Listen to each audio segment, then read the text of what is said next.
So one of the biggest conundrums that reefers face is we look to natural seawater as guidance for how we should maintain the chemistry in our tanks. We do this with calcium, alkalinity, magnesium, trace elements, pH, all kinds of things, but for some reason, not so much with nutrients or nitrate and phosphate. Often, nitrate and phosphate in our aquariums is dozens to hundreds of times higher than it is in natural seawater. So why is that? I believe it's largely because most of us are actually only looking at half the picture in our reef tanks. The ocean actually has two sources of nitrogen and phosphorus, or nitrate and phosphate.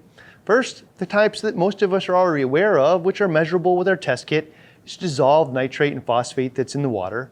But the second one is prey, or organic nitrogen and phosphorus. Organic meaning organics. It can be bacteria, it could be microfauna, it could be just decaying any type of matter, algae, or waste from the fish.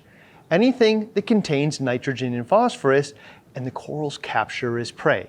So in the ocean, this is the second source.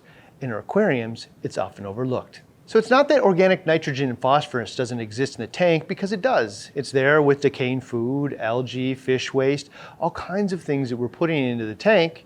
It's that we're not including this in the thought matrix as we balance out the two types of nitrogen and phosphorus in our tank and try to emulate natural seawater to the best of our ability.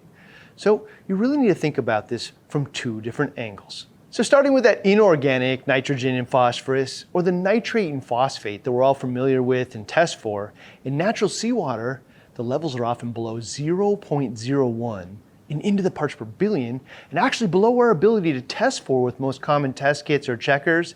It's just extremely low.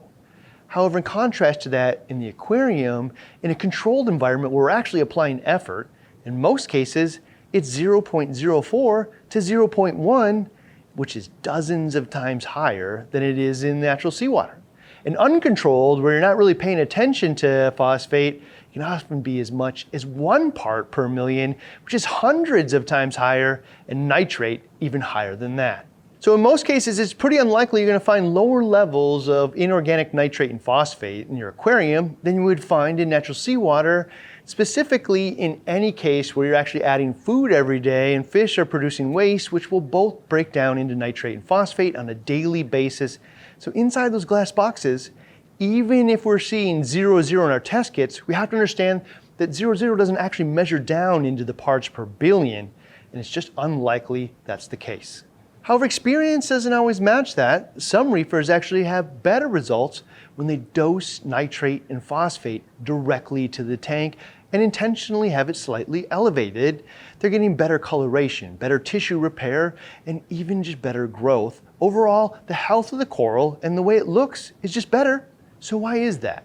It's not true in all the cases, but it's certainly true in some, and I believe it's because we're only considering half the puzzle. If we're not considering the organic sources of nitrogen and phosphorus that the corals would capture as prey, well, maybe we need to artificially increase the amount of dissolved nitrate and phosphate in the water to compensate for that. So compensating in this manner, where we do one of these things extremely well and have largely forgot the other, did produce results, but this was largely trying to overcome the fact that we didn't really understand how to feed our corals or the importance of it in the past. Now that we do, technology and the approaches to feeding our corals has evolved. We can now actually emulate natural seawater in the way that it was intended, which is we can have fairly low levels of nitrogen and phosphorus, which are good for the corals in all kinds of ways that we've shared earlier in the series, but then also match the needs or dietary or nutritional needs overall by compensating with prey or organic nitrogen and phosphorus, and match both needs at the same time. So the next question is the level of organic nitrogen and phosphorus or prey higher in the ocean or in our aquariums? That's a little bit more complex to answer, because in our glass box, there's probably way more organics concentrated in the tank than there is in the ocean. However, the reason it's complex is it's more specific to the actual coral, because the corals have evolved to capture something very specific that may or may not be in our tank or in the quantity that's needed. So just because it has more organics in our tank doesn't mean that there's actually more available prey. And because of that, the approaches have changed. So one of the approaches here is you'll see a lot of coral foods now that have a wide range of sizes and ingredients in it to hit a broader array of corals.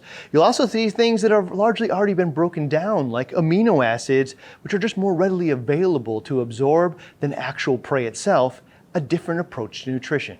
So this is really the foundation of that heavy in and heavy out conversation that you've heard in the past.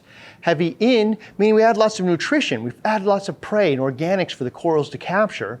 However, heavy out, the filtration, we get rid of all of the waste and excess food to make sure that we're maintaining low levels of nitrogen and phosphorus, more similar to natural seawater. Again, heavy in and heavy out, actually the approach to maintaining natural seawater levels on both spectrums. You actually see this a lot in today's modern approaches to maintaining reef tanks. It just isn't spelled out in this level of detail. For instance, Red Sea's Reef Foundation program is founded upon using NO3PO4X, which is carbon dosing, to help remove a vast majority of the nitrogen and phosphorus.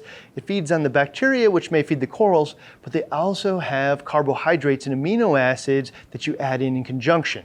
Again, maintaining ultra low levels of nitrogen and phosphorus similar to natural seawater, but also providing the nutrition and forms of nitrogen and phosphorus that it could absorb as prey. Probably more even established and time tested over decades is KZ and zeovit. Again, kind of a murky area where it wasn't actually explained this way, but it is this. What we're attempting to do here is use media, carbon dosing, and bacteria to maintain natural seawater levels of nitrogen and phosphorus or nitrate and phosphate, but then you add in all of the amino acids and other nutrients to help feed the coral's nutritional needs, which is again a balanced approach that matches natural seawater. Another one is the approach that Worldwide Coral shared with us to achieve their results, which is that heavy in and heavy out, but this time based on their own homemade fish food, where they blend together different seafoods, but they add in the coral amino or amino acids and reefroids and different particulate foods to make it a coral food as well, and then they feed it frequently throughout the day, on the hour, every hour, coupled with filtration to remove all the waste. However, there's one big difference here. Worldwide Corals had shared with us they understand the value of fairly low levels of phosphate. However, they're just less concerned with nitrate, and they may let that rise a little bit higher. So this is the question. Is it about a specific value, or is it about a ratio? And that's coming up next.